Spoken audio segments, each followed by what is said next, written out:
Hello guys, जय हिंद, जय Bharat and I hope आप सभी अच्छे होंगे और बहुत अच्छे से पढ़ाई कर रहे होंगे। तो बच्चों, हम लोगों ने अपने प्रीवियस लेक्चर में अपन लोगों ने देखा कि हम लोगों ने बहुत डिफरेंट टाइप के हम लोगों ने एटॉमिक मॉडल को कवर किया, जिसमें हम लोगों ने ऑलरेडी हम लोगों ने डाल्टन से एटॉमिक थ्योरी भी पढ़ चुके हैं। उसके बाद हम लोगों ने देखा जे थॉमसन से एटॉमिक मॉडल पढ़ चुके हैं। फिर देन आफ्टर हम लोग रदरफोर्ड से एटॉमिक मॉडल्स पढ़ चुके हैं।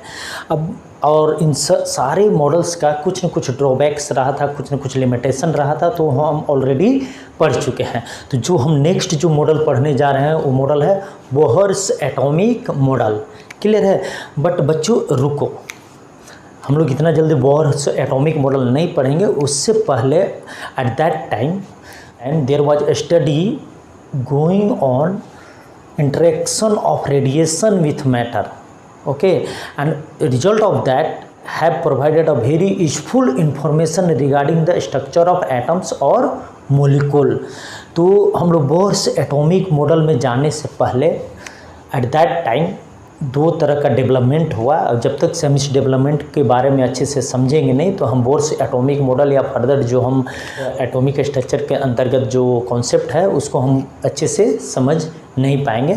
तो इस पॉइंट ऑफ व्यू से हम लोग बोहर्स एटॉमिक मॉडल पढ़ने से पहले हम दो तरह का डेवलपमेंट पढ़ेंगे जो एट दैट टाइम हुआ, और उसी का बेस बनाकर उसी को बोहर्स साहब थे उन्होंने अपना एटॉमिक मॉडल फॉर्मुलेट किया।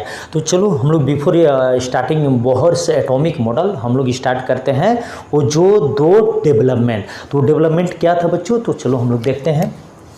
क्लियर है ना? After Rutherford's drawbacks. क्लियर है? हम लोग किसका पढ़ेंगे बच्चों? हम लोग क्या पढ़ेंगे? बोहर्स एटॉमिक मॉडल जो इन्होंने दिया था 1913 में, और रदरफोर्ड साहब ने कब दिया था बच्चों? 1911 में। क्लियर है? But before going into details in Bohr's atomic model, हम लोग उस टाइम जो स्टडी चल रहा था और उस स्टडी से जो दो डेवलपमेंट हुआ था और उसी डेवलपमेंट को अपना बेस बनाकर जब बोहर साहब ने अपना एटॉमिक मॉडल दिया तो हम उस दो जो डेवलपमेंट एट दैट टाइम हुआ था उस डेवलपमेंट के बारे में बहुत अच्छे से समझेंगे। और then after completion of that development we will go for the Bohr's atomic model. तो हो सकता है इस क्लास में नहीं, हम लोग नेक्स्ट क्लास में बोहर्स एटॉमिक मॉडल कवर करेंगे। क्लियर है? तो इससे पहले अगर हम लोग आ जाते हैं तो वहाँ पे एट दैट टाइम एक स्टडी चल रहा था। Studies was going on interaction of radiation. अभी रेडिएशन क्या है हम लोग डिटेल में अभी बात करेंगे। Radiation with matter.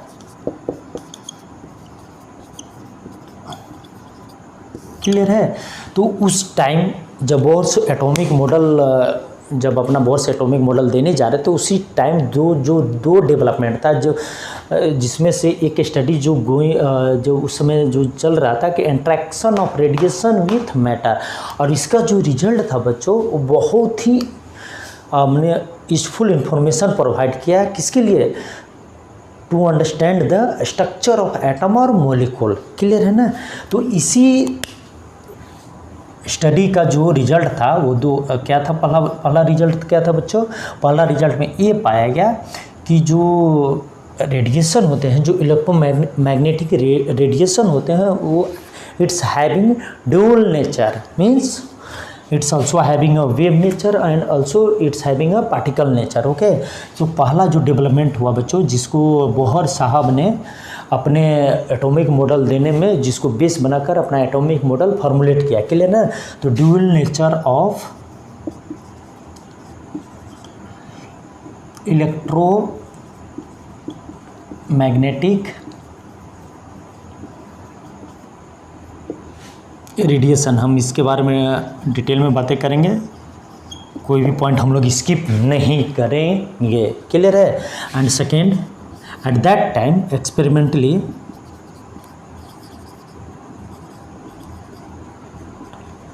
experimental result of atomic spectra, इसके बारे में भी हम लोग बहुत अच्छे से चर्चा करेंगे। That can be explained by concept of electronic energy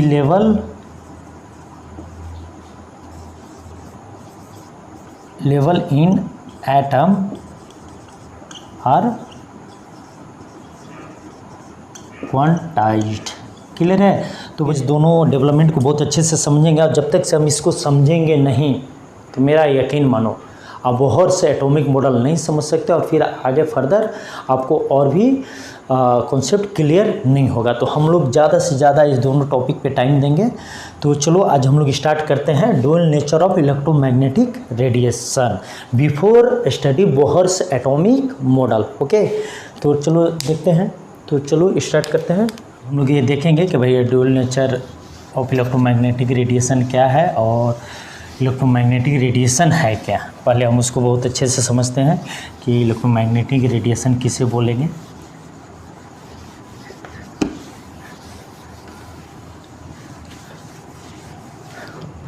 clear है? तो हम लोग स्टार्ट करने जा रहे हैं बच्चों। ड्यूअल नेचर ऑफ इलेक्ट्रोमैग्नेटिक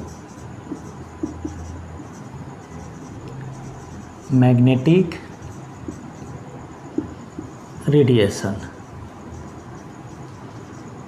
या sometimes we also call it wave. Clear है? अब यहाँ पे आप देखो कि बच्चों यहाँ पे तो क्लियर हो गया कि ड्यूअल नेचर की बातें हो रही है। तो ड्यूअल नेचर की बातें हो रही है, मैंने जो रेडिएशन है उसका दो तरह का नेचर होगा। एक होगा क्या बच्चों, first one is the wave nature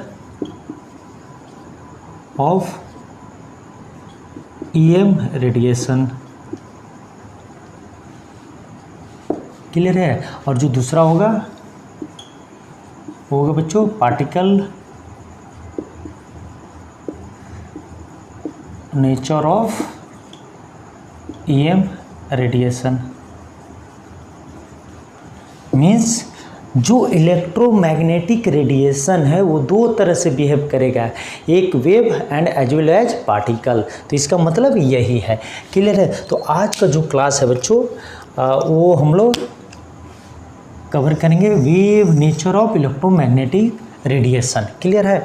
अब यहाँ पे आ जाते हैं, इसमें से कुछ टर्मिनोलॉजी हम लोग समझ लेते हैं कि भाई ये रेडिएशन क्या है। पहले तो समझें। क्लियर है? रेडिएशन क्या है बच्चों? रेडिएशन जैसे हम लोगों ने देखा है कि जब हम एक रॉड को जब गर्म करते हैं दूसरे एंड पे, तो थोड़ी देर के बाद वो गर्म जब हमारे इस एंड पे भी वो हमें गर्म फील होता है, हॉट फील होता है। तो इसका मतलब क्या हुआ कि वहाँ से एनर्जी ट्रांसफ़र हुआ इस एंड तक। तो ये जो ट्रांसफ़र का जो मोड है इसे हम बोलते हैं क्या बच्चे, कंडक्शन।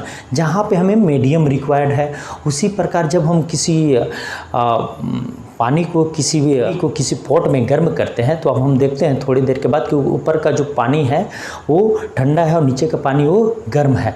तो जो नीचे से जो ऊपर का जब पानी धीरे धीरे विथ टाइम जब ये गर्म होता है तो इस ट्रांसफ़र ऑफ एनर्जी को हम क्या बोलते हैं बच्चों, इस मोड को हम बोलते हैं कन्वेक्शन। ठीक है? उसी प्रकार यहाँ भी कंडक्शन हो या कन्वेक्शन हो, दोनों में किसका ज़रूरत है बच्चों, मीडियम का ज़रूरत है। उसी प्रकार से विदाउट एनी मीडियम जब एनर्जी का ट्रांसफ़र होता है इन डिफरेंट फॉर्म, तो उस मोड को हम क्या बोलते हैं बच्चों, उस मोड को हम बोलते हैं, उसका नोमेनक्लेचर क्या दिया गया बच्चों, रेडिएशन। तो रेडिएशन यही है। तो रेडिएशन का हम चलो डेफिनेशन लिख लेते हैं। It is a mode of transfer of heat और energy in different form that is called that is called radiation. और इसी रेडिएशन के थ्रू जो एनर्जी एक बॉडी से दूसरे बॉडी में जो एनर्जी ट्रांसफ़र होता है, उस एनर्जी को हम लोग क्या बोलते हैं बच्चों? ये जो transfer of heat of energy, इसी को हम क्या बोलते हैं बच्चों? इसको, इस पोर्शन को रेडिएंट एनर्जी।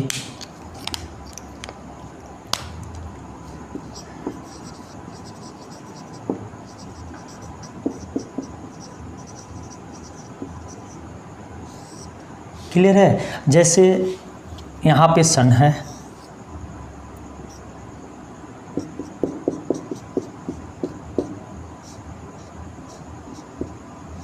ये सन है, और यहाँ से जो अब यहाँ पे बच्चों ये अर्थ है। क्लियर है? तो यहाँ पे जैसे यहाँ तक तो एयर है, फिर उसके बाद ये वैकेंट है, मतलब एयर नहीं है। तो यहाँ पे जो ये सन का जो रे है हमारे तक जो पहुँच रहा है, ये किस मोड के थ्रू हो रहा है बच्चों? ये रेडिएशन के थ्रू हो रहा है। तो that is the mode of transfer of energy. Mode means एक वे, मीन्स एक तरीका। क्लियर है? तो इसी को हम लोग क्या बोलते हैं बच्चों? रेडिएशन। तो आपको ये समझ में आया होगा, ठीक है ना? तो ये हो गया। अब हम लोगों ने तो समझ लिया कि भाई रेडिएशन क्या है, एक टर्मिनोलॉजी हम लोगों ने समझ लिया। अब हम लोग समझते हैं ये, इसको तो हम लोगों ने समझ लिया। अब वेव क्या है? क्लियर है ना? बहुत ही इंटरेस्टिंग टॉपिक, और वेव का नाम सुनते ही बहुत सारे बच्चे डरने लगते हैं। तो डरने की कोई ज़रूरत नहीं है, बहुत आराम से इसे पढ़ेंगे वेव नेचर को। क्लियर है? तो बच्चों वेव क्या है? वेव अगर आपके माइंड में आए तो क्या होता है वेव? ऐसे ऐसे ऐसे ऐसे, या आप देखो ये जस्ट एनालोगस किसका है? जैसे ये पॉन्ड है, क्लियर है? ये पानी है,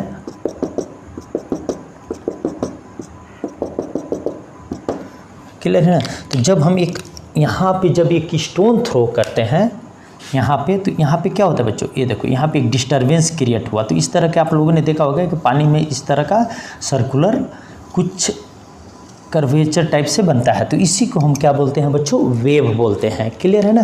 तो वेव क्या है? अब तो हम अब समझ गए। तो वेव का चलो डेफिनेशन देखते हैं कि what is wave.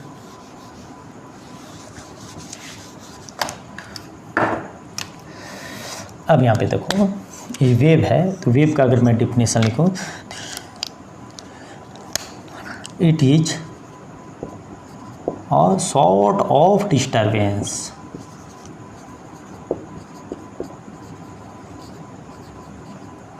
which originates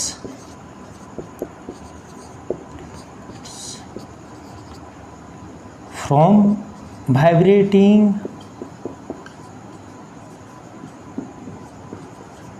source। Clear है? तो मतलब यहाँ पे जब हम लोगों ने वाटर में देखा था कि जब हम लोगों ने स्टोन डाला तो वहाँ पे जो वाइब्रेशन होने के बाद जो डिस्टरबेंस क्रिएट हुआ उसे हम क्या बोलेंगे बच्चों? वेव बोलेंगे। उसी प्रकार चूँकि हम केमिस्ट्री पढ़ रहे हैं तो we will study with respect to atom. Clear है ना? तो चलो हम लोग उसको देखते हैं।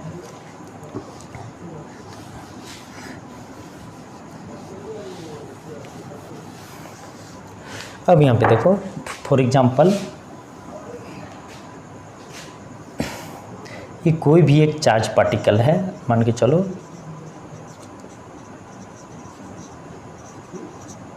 ये चार्ज पार्टिकल है।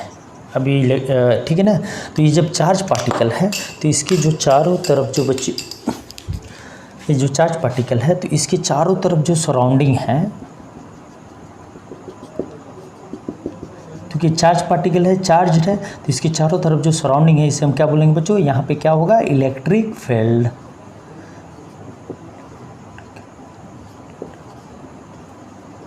यहाँ पे क्या होगा बच्चों? इलेक्ट्रिक फील्ड होगा। और ये जब चार्ज पार्टिकल जब वाइब्रेट करेगा, ये जब चार्ज पार्टिकल जब वाइब्रेट करेगा तो क्या क्रिएट करेगा या क्या ओरिजिनेट करेगा? ये करेगा वेव। क्लियर है? तो ये वेव, अब वेव इस फॉर्म में क्रिएट कर रहा है। क्लियर है? अब ये जब वेव फर्दर जब मूवमेंट करेगा या प्रोपागेट करेगा तो ये क्या क्रिएट करेगा बच्चों, ये क्रिएट करेगा मैग्नेटिक फील्ड या vice versa. Means electric field will create magnetic field and magnetic field will create electric field. Clear है ना। तो हम यहाँ पे देख सकते हैं। तो अब आपको ये सारा कॉन्सेप्ट क्लियर होगा। जो हेडिंग है वेव नेचर, रेडिएशन आप लोगों ने पहले मैं बता दिया, और ये जो इलेक्ट्रोमैग्नेटिक, इसका जो नेम है electromagnetic means electric field as well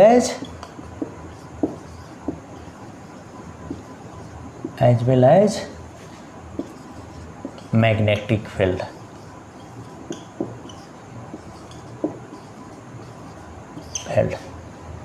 clear है। तो अब हम यहाँ पे समझ चुके हैं कि भाई इलेक्ट्रोमैग्नेटिक फील्ड क्या, इलेक्ट्रोमैग्नेटिक रेडिएशन क्या है, वेव क्या होता है, रेडिएशन क्या होता है, और इलेक्ट्रोमैग्नेटिक क्यों इसे बोला जाता है, इसका नोमेनक्लेचर क्यों बोला गया, क्योंकि ये वो दोनों को एसोसिएट करता है, इलेक्ट्रिक फील्ड को as well as magnetic field को।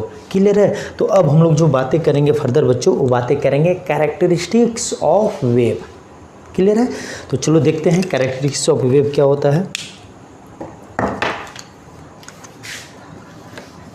चूँकि हम लोग wave nature of electromagnetic radiation हम लोग पढ़ रहे हैं, तो हम उसके बारे में ही चर्चा कर रहे हैं। तो हम इस क्लियर है ना, हम लोग जो particle nature of the electromagnetic radiation है वो हम लोग later on will study. Clear है। तो अब यहाँ पे आ जाते हैं बच्चों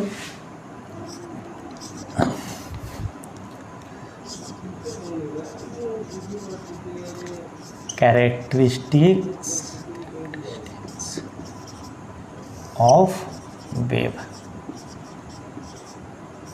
क्लियर है। अगर मैं एक वेव को हमें रिप्रेजेंट करना है तो हम पहले कैसे रिप्रेजेंट करेंगे, पहले हम देखते हैं। ये सब जो ये वाई एक्सिस है, ये एक्स एक्सिस है sorry, and this one is the Y axis. Clear है। अब ये देखो बच्चों, थोड़ा और इसको लंबा कर लेते हैं।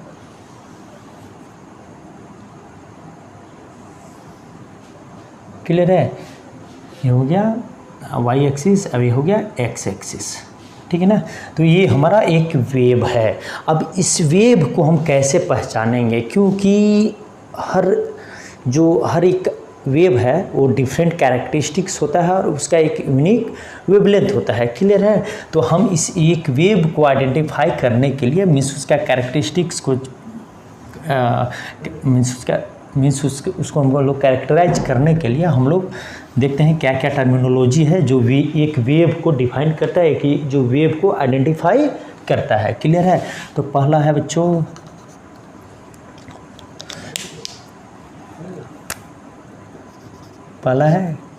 क्रेस्ट और ट्रफ। क्लियर है। अब देखो इसको जो क्रेस्ट और ट्रफ किसे बोलते हैं, ये जो अपर पार्ट है जो वेव का, क्लियर है ना, जो सबसे अपर मोस्ट पार्ट है उसे हम क्या बोलते हैं बच्चों, इसे हम बोलते हैं क्रेस्ट। और ये जो सबसे लोअर पार्ट है बॉटम का, उसको हम क्या बोलते हैं बच्चों, ट्रफ। क्लियर है। तो एक वेव में आप देखो ये भी एक क्रस्ट है, crust 1, crust 2 and this is the trough. अब इसी तरह जैसे जैसे प्रोपागेट होते जाएगा उस तरह से number of crest and number of trough बढ़ते जाएंगे। क्लियर है।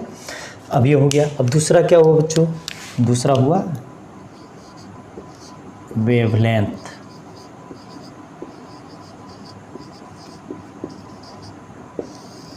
क्लियर है। जिसको हम लोग किसे रिप्रेजेंट करते हैं, लैम्डा से। वेवलेंथ होता है कि एक क्रेस्ट 1 है और ये क्रेस्ट 2 है, तो इसके बीच का जो डिस्टेंस है, क्लियर है, या जो दो ट्रफ का बीच का जो डिस्टेंस है ये है।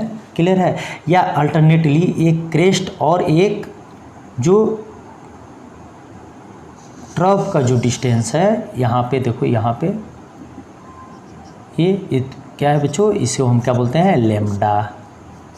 लेमडा जिसे हम लेमडा से रिप्रेजेंट करते हैं। एसआई यूनिट क्या होता है बच्चों? एसआई यूनिट तो हर डिस्टेंस के लिए तो सेम होता है, बट जो हम लोग चूँकि ये बहुत ही छोटा होता है तो इसलिए हम इसके लिए क्या यूज करते हैं? Either we use angstrom means 10⁻⁻10 metre, और we use nanometre means 10⁻⁻9 metre. Clear है? तो वेवलेंथ क्या हुआ बच्चों? वेवलेंथ हुआ distance between two consecutive crest और ट्रफ और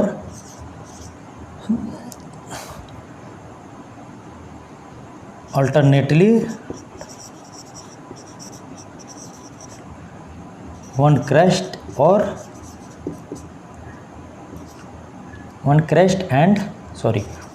एंड वन ट्रफ। क्लियर है? तो यही बच्चा, इसको हम लोग क्या बोलते हैं? लेमडा। ठीक है ना? वेवलेंथ ये बहुत ही स्पेशल कैरेक्टरिस्टिक्स है वेव को आइडेंटिफाई करने के लिए। ठीक है? तो अब इसके बाद आ जाते हैं हम लोग बच्चों किस पे? फ्रीक्वेंसी पे। तो ये सेकेंड हो गया। अब हम लोग बच्चों थर्ड वन देखते हैं। थर्ड वन क्या है? Third is the frequency.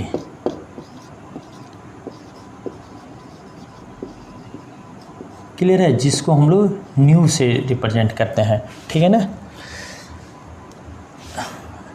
जिसको हम लोग न्यू से रिप्रेजेंट करते हैं, न्यू। क्लियर है? अभी फ्रीक्वेंसी क्या है? फ्रीक्वेंसी ये है कि ये जो है माने एक कंप्लीट साइकिल। क्लियर है ना? मीन्स साइकिल पर सेकेंड। जैसे ये एक वेव है, मान के चलो 1 सेकेंड हम लेते हैं, पर सेकेंड में फ्रीक्वेंसी पर सेकेंड में ही डिटरमाइंड होता है। क्लियर है? तो 1 सेकेंड है, तो 1 सेकेंड में ये एक क्रेस्ट बना, एक ट्रफ बना। क्लियर है? अब फिर यहाँ पे एक वेव एक साइकिल कंप्लीट किया, फिर यहाँ से स्टार्ट किया, एक क्रेस्ट बना एंड ट्रफ बना। क्लियर है ना? तो 1 सेकेंड में, फॉर एग्जांपल एक टाइम स्पेन है 1 सेकेंड, तो अगर 1 सेकेंड में एक पर्टिकुलर पॉइंट को, मीन्स पर्टिकुलर पॉइंट क्या है बच्चों? पर्टिकुलर पॉइंट मान के चलो ये है। 1 सेकेंड में एक वेव एक पर्टिकुलर पॉइंट को कितना बार क्रॉस करता है, उसे हम क्या बोलते हैं बच्चों? उसे हम बोलते हैं फ्रीक्वेंसी, मीन्स साइकिल पर सेकेंड। क्लियर है? तो अब यहाँ पे देखो, अगर 1 सेकेंड में अगर ये वेव होता, ये देखो, अगर हम ऐसे करें, अब ये टाइम स्पेन 1 सेकेंड है, अगर 1 सेकेंड में अगर ये यहाँ ही तक आता, फिर यहाँ से स्टार्ट होता, तो इसका फ्रीक्वेंसी कितना होता बच्चों? इसका होता 1 साइकिल पर सेकेंड। क्लियर है? लेकिन अगर हम लोगों ने देखा कि भाई 1 सेकेंड में इसने 2 बार क्रॉस किया, माने ये पॉइंट है। क्लियर है? ये पॉइंट है, तो एक बार यहाँ से गया, फिर ख़त्म हो गया, फिर एक बार और बना, तो इस तब यहाँ पे क्या हो जाएगा बच्चों? फ्रीक्वेंसी 2 साइकिल पर सेकेंड। क्लियर है? तो अब यहाँ पे आ जाते हैं, तो अब इसको हम लोग डिफाइन कर लेते हैं कि it is defined as number of cycle और वेव। मीन्स इसको हम एक क्रेस्ट और एक ट्रफ मिलाकर जो बनता है उसको हम वेव बोलते हैं या एक साइकिल बोलते हैं। ठीक है ना? नंबर ऑफ साइकिल्स और wave past of particular point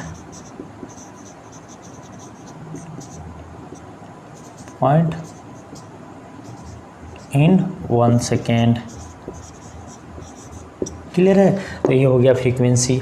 अब यहाँ पे आप देखो कि इसका यूनिट क्या होता है बच्चों? Unit of nu is only nu. ठीक है ना?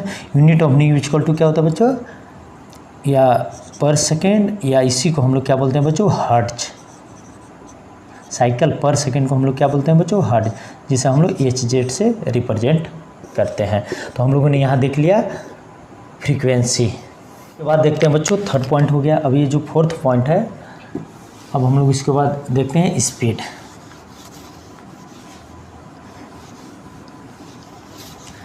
स्पीड का जो वेव का जो स्पीड होता है वो हर डिफरेंट वेव का जो फ्रीक्वेंसी डिफ़र कर सकता है, वेवलेंथ डिफ़र कर सकता है, बट जो इलेक्ट्रोमैग्नेटिक रेडिएशन के केस में जो वेव है उनका जो स्पीड है वो बच्चों कांस्टेंट है। वो क्या है, अब देखो यहाँ पे स्पीड क्लियर है। इसको हम लोग स्मॉल c से रिप्रेजेंट करते हैं। It is defined as linear distance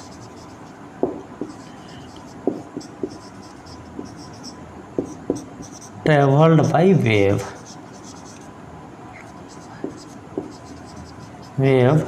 with respect to time. Clear है।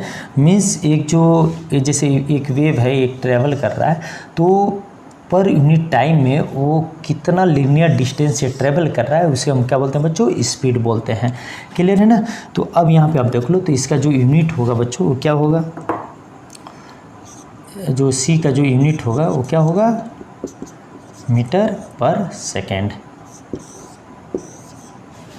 मीटर पर सेकेंड। अब यहीं पे हम लोग देखो एक बहुत ही इंटरेस्टिंग चीज़ कि ये पता लगा कि ये जो सी है वो किसी भी वेव के लिए, चाहे नेचर ऑफ वेव कोई भी हो या उसका वेवलेंथ या फ्रीक्वेंसी डिफ़र करे, बट वो जो वेव है वो एक कांस्टेंट स्पीड से ही ट्रेवल करता है। दैट इज़ द 3 × 10⁸ मीटर पर सेकेंड। तो ये यहाँ पे क्या होगा बच्चों, ये हमेशा कांस्टेंट होगा किसी भी मीटर पर सेकेंड। क्लियर है। तो अब हम इसी के बेसिस पे अगर एक रिलेशन इस्टेब्लिश करें वेव में और वेव के रिस्पेक्ट में, वेवलेंथ में, फ्रीक्वेंसी में और स्पीड में, तो ये होगा c = न्यू × लैम्डा। क्लियर है। Means speed of wave equal to frequency multiply wavelength of wave. Okay. तो अब यहाँ पे हम लोगों ने देखा कि भाई c तो कांस्टेंट है, मीन्स c कांस्टेंट है, तो इसका मतलब क्या हुआ बच्चों, c is the constant, it means new lambda will be constant. Okay. Means it means क्या हुआ बच्चों, inversely proportional to lambda.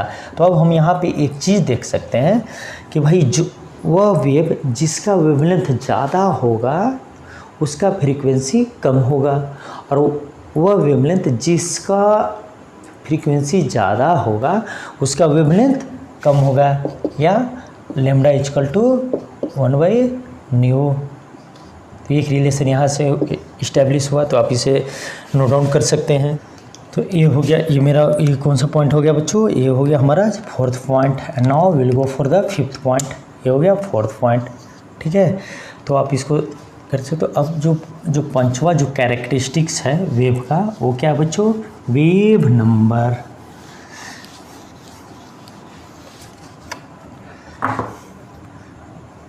Is the wave number.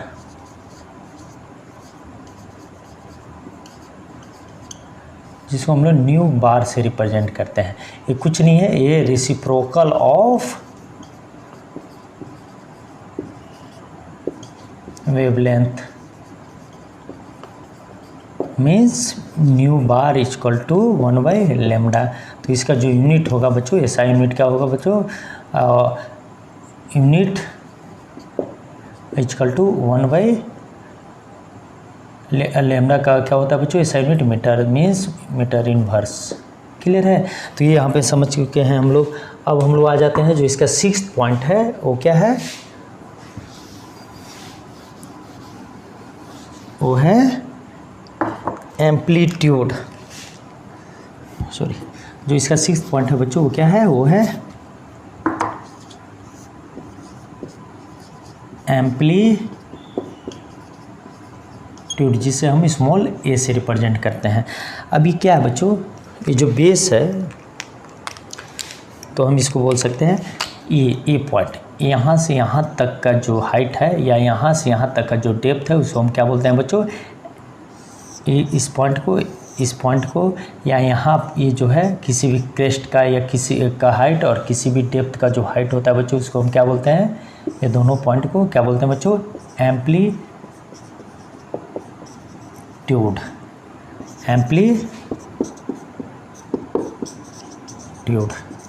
Clear है।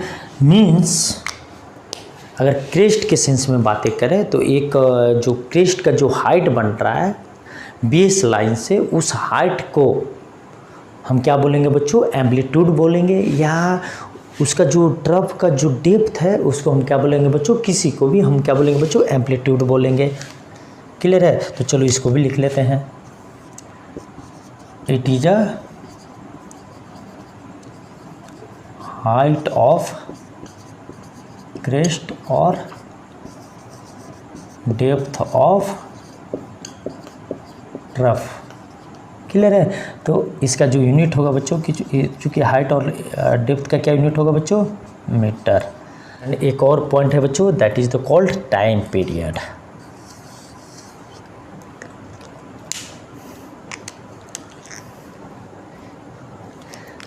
टाइम पीरियड जिसे हम किसे रिप्रेजेंट करते हैं, कैपिटल टी से। ये क्या है बच्चों, जैसे वहाँ पे वेव नंबर जो है रेसिप्रोकल ऑफ वेवलेंथ है, उसी प्रकार जो टाइम पीरियड है वो रेसिप्रोकल ऑफ फ्रीक्वेंसी।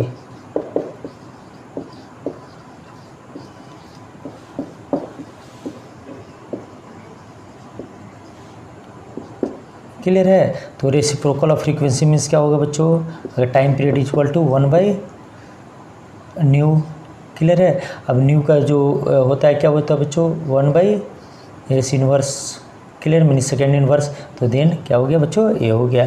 तो हम लोगों ने ये देखा, यहाँ बहुत भली भांति से देखा कि 6 to 7 पैरामीटर्स ऐसे हैं जो एक वेव को डिफाइन करते हैं। हम लोग यहाँ भली बातें समझ कि वेव क्या है, वो वेव का कैरेक्टरिस्टिक्स क्या है, इलेक्ट्रोमैग्नेटिक रेडिएशन क्या है, रेडिएशन क्या है। तो ये सारे जो छोटे छोटे जो कॉन्सेप्ट थे हम उसको बहुत भली भांति समझ चुके हैं। तो हम लोग अब स्टार्ट करेंगे बच्चों theory of electromagnetic radiation that is given by Clark Maxwell in 1864। Under that theory we will read about the wave nature of electromagnetic radiation. तो let's see nature of electromagnetic radiation theory. Clear है।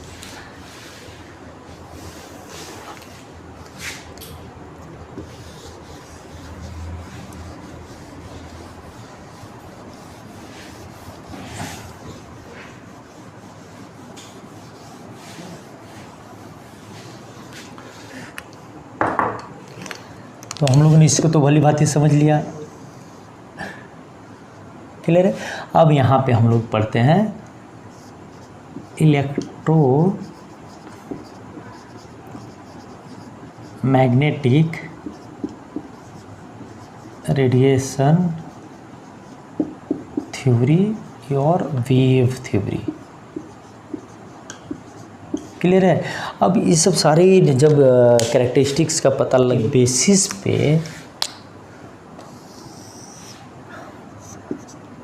Clark Maxwell साहब ने जो अपना electromagnetics radiation theory जो दिया, Maxwell साहब ने 1864 में जो थ्योरी दिया उसके अंतर्गत इन्होंने जो इलेक्ट्रोमैग्नेटिक रेडिएशन है या जो radiation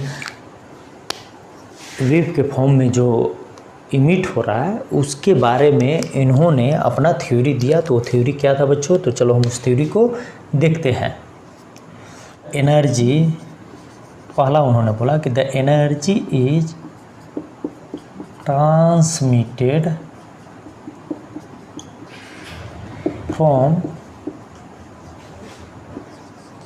one body to another body in the form of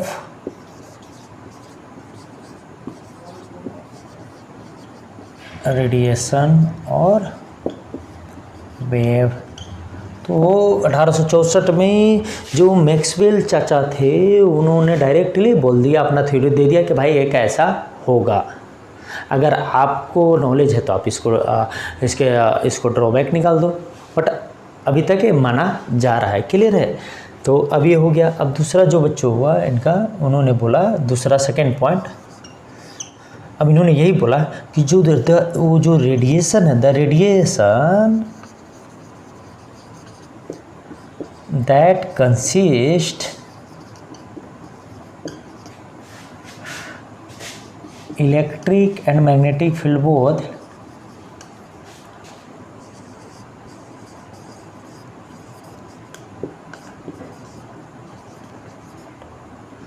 both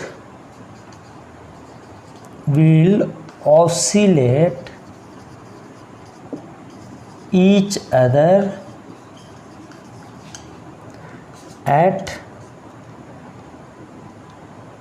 each other perpendicularly as well as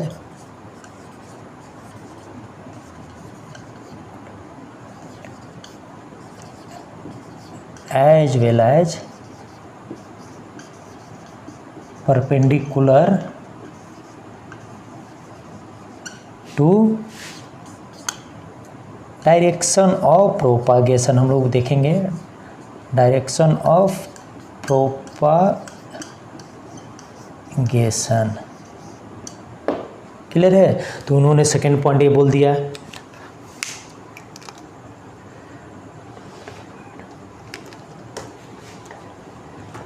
फिर जो इनका जो थर्ड पॉइंट था बच्चों, उन्होंने क्या बोला, तो आप इसको अगर लिखना चाहो तो लिख सकते हो। क्लियर है? या आप स्क्रीनशॉट ले सकते हो। तो थर्ड, इन्होंने 2 पॉइंट तो इन्होंने बोल दिया, हम इसको अच्छे से समझाएंगे।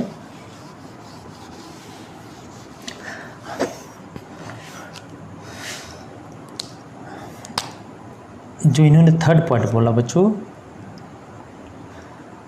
The EM waves do not require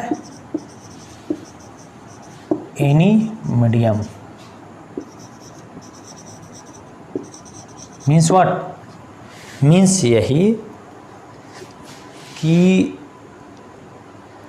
transmission जो है एनर्जी का one body to another body through radiation, इसके लिए किसी मीडियम की ज़रूरत नहीं है। जिस तरह से कंडक्शन के केस में होता है, जिस तरह से कन्वेक्शन के केस में होता है, यहाँ पे किसी भी मीडियम की ज़रूरत नहीं है। क्लियर है? अब इन्होंने चौथा पॉइंट बोला, all EM wave, all mark this, all EM waves will have same speed while their wavelength and frequency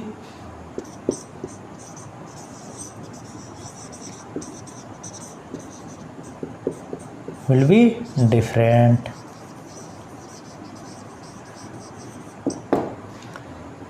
clear है? तो इन्होंने जो इलेक्ट्रोमैग्नेटिक रेडिएशन थ्योरी था, जो क्लार्क मैक्सवेल के द्वारा दिया गया, वो इन्होंने 4 पॉइंट दिया। तो चलो हम इसको डायग्रामेटिकली समझते हैं। क्लियर ना? तो ये 4 पॉइंट आपको क्लियर हो गए। अब यहाँ पे समझते हैं जो उन्होंने 4 पॉइंट बोला।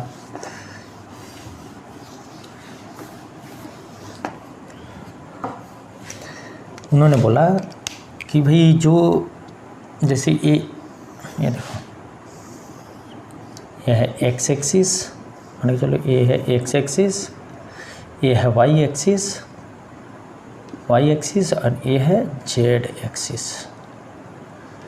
ऐसे कर लो, ये है नहीं बन रहा है, ये है जेड एक्सिस।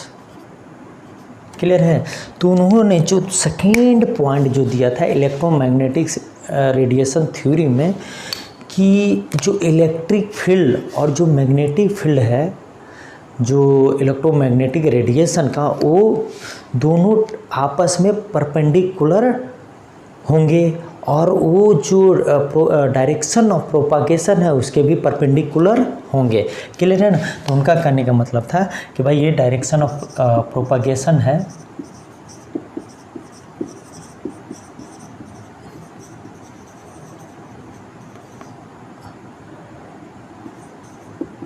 प्रोपागेशन है, ठीक है ना। तो हम लोग जैसे देखो ये एक्स एक्सिस है, ये वाई एक्सिस है और ये जेड एक्सिस है, क्लियर है। तो ये देखो ये डायरेक्शन ऑफ प्रोपागेशन है। ये समझो कि इलेक्ट्रिक फील्ड का जो कंपोनेंट है तो ये इस तरह से ट्रैवल करेगा। तो ये जब ट्रैवल किया बच्चों तो देखो इसके बीच में भी 90 डिग्री का है और यहाँ भी 90 डिग्री का है, क्लियर है ना। तो ये इसके ट्रैवल कर रहा है और जो मैग्नेटिक फील्ड है वो इसका भी 90 डिग्री होगा और इससे भी 90 डिग्री होगा। तो ये इस डायरेक्शन में प्रोपागेट करेगा, क्लियर है ना, एक दूसरे के साथ। तो अब अगर हम इसको डायग्रामेटिकली बनाएं तो ये देखो अगर ये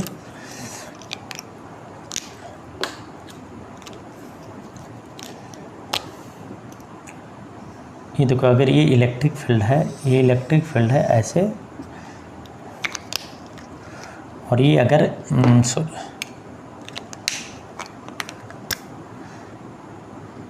ये देखो ये मतलब ये वाला जो ये पोर्शन है ये डायरेक्शन ऑफ प्रोपागेशन है, ये डायरेक्शन ऑफ प्रोपागेशन है और ये जेड एक्सिस है, ये देखो नहीं देखो। तो ये इस तरह से है। तो ये हम लोगों ने क्या ले लिया बच्चों, ये हम लोगों ने ले लिया इलेक्ट्रिक फील्ड को। और ये जो है तो यहाँ से देखो ये अंदर में है तो ये ऐसे ऐसे ऐसे प्रोपागेट कर रहा है, क्लियर है ना। तो अगर ये जेड एक्सिस है देखो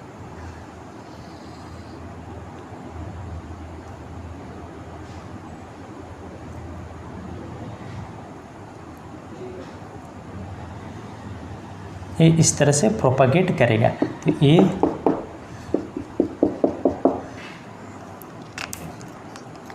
और ये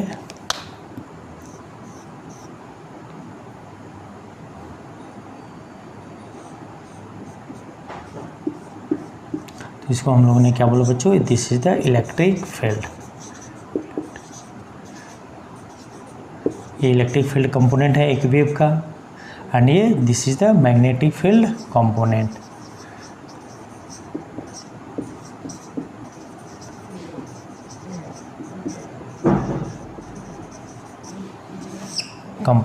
तो इस तरह से जो क्लार्क मैक्सवेल साहब थे उन्होंने इलेक्ट्रोमैग्नेटिक रेडिएशन के बारे में अपना थ्योरी दिया।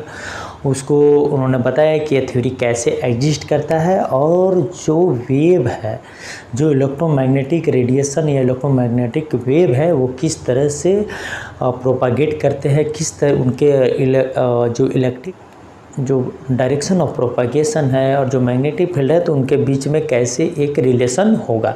तो इस तरह से हम लोगों ने यहाँ पे देखा कि भाई इस तरह से जो इलेक्ट्रोमैग्नेटिक रेडिएशन था वो जिस तरह से जिस वे में वो प्रोपागेट करता है उस बेसिस पे यहाँ पे हम लोगों ने देखा है कि that is the also wave nature of electromagnetic radiation है, क्लियर है। अब हम लोग बच्चों इसके आगे भी हम लोग बहुत सारी चीज़ें अभी पढ़ने वाले हैं, जैसे मतलब हम लोग एटॉमिक स्पेक्ट्रा, ठीक है ना, तो इलेक्ट्रोमैग्नेटिक स्पेक्ट्रम, ये सब बहुत सारी चीज़ें हम लोग पढ़ने वाले हैं जो हम लोग नेक्स्ट क्लास में देखेंगे और इसमें हम लोग कुछ न्यूमेरिकल इसमें करेंगे। तब तक से चलो आपको ये कॉन्सेप्ट समझ में आया होगा। चलो जय हिंद जय भारत।